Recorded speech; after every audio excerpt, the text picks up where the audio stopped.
Welcome back to Ridiculous Chinese, the podcast where we dig deep into the world's most fascinating languages. I'm Eric. And I'm Elaine. Today we're tackling a hot question. Is Chinese the parent language of Korean and Japanese? It's a spicy one. At first glance, it feels like a yes, right? Chinese characters are everywhere.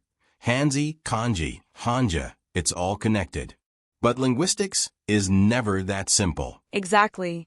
So let's settle this debate once and for all with history, linguistics, and maybe a little humor.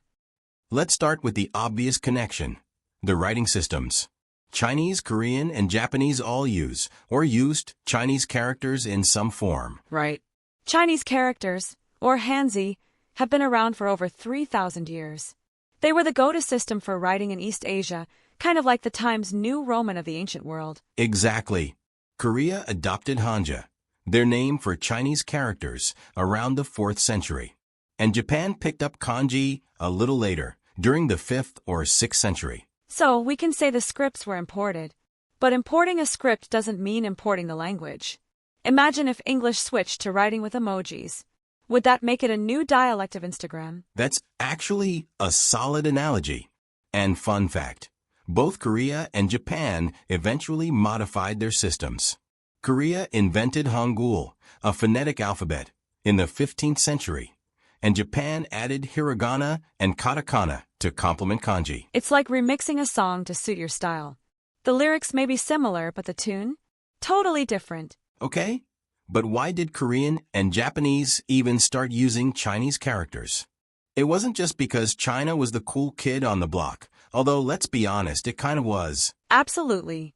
China was the cultural and political powerhouse of East Asia.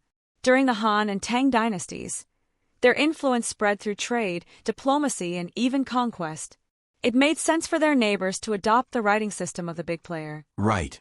And beyond practicality, it was also about prestige.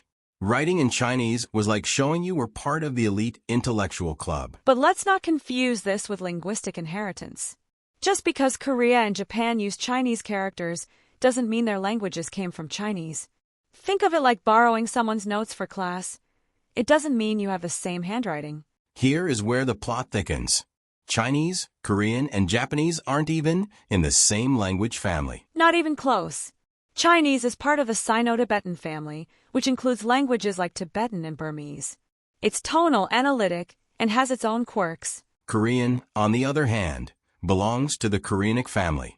It's kind of a linguistic lone wolf, though some researchers argue it might have distant ties to the Altaic languages. And Japanese?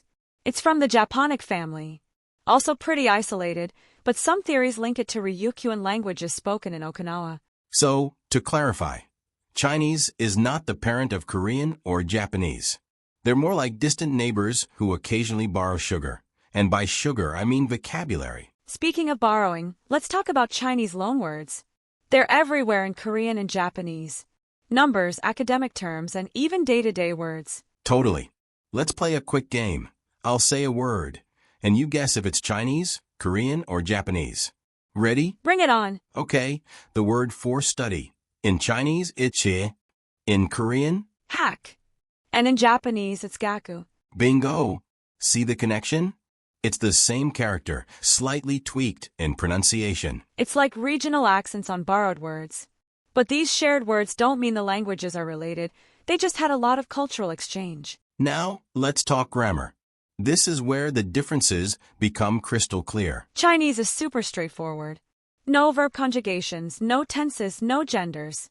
It's like the minimalist department of grammar. Meanwhile, Korean and Japanese are maximalists. Verb conjugations, honorifics, and complex sentence structures everywhere. Exactly. In Korean and Japanese, you have to think about hierarchy, politeness, and whether the sun is shining. In Chinese, nah. Just slap the words together and go. It's almost like they had the same teacher, but completely ignored the instructions on grammar day. So, after all that, what's the verdict? Is Chinese the parent language of Korean and Japanese? It's a no from me. But it's also not wrong to say Chinese heavily influenced them, especially in writing and vocabulary. Yeah, think of Chinese as the cool older cousin who lent out clothes and mixtapes but didn't raise anyone. Korean and Japanese grew up into their own unique languages. And that's our take on this fascinating linguistic triangle. If you enjoyed this deep dive, don't forget to subscribe to Ridiculous Chinese for more language stories and debates. Also, leave us a review and let us know, what's your favorite Chinese, Korean, or Japanese word? Mine is karaoke. Bet you didn't know that's a Japanese word. Of course it is. Thanks for tuning in, and we'll see you next time.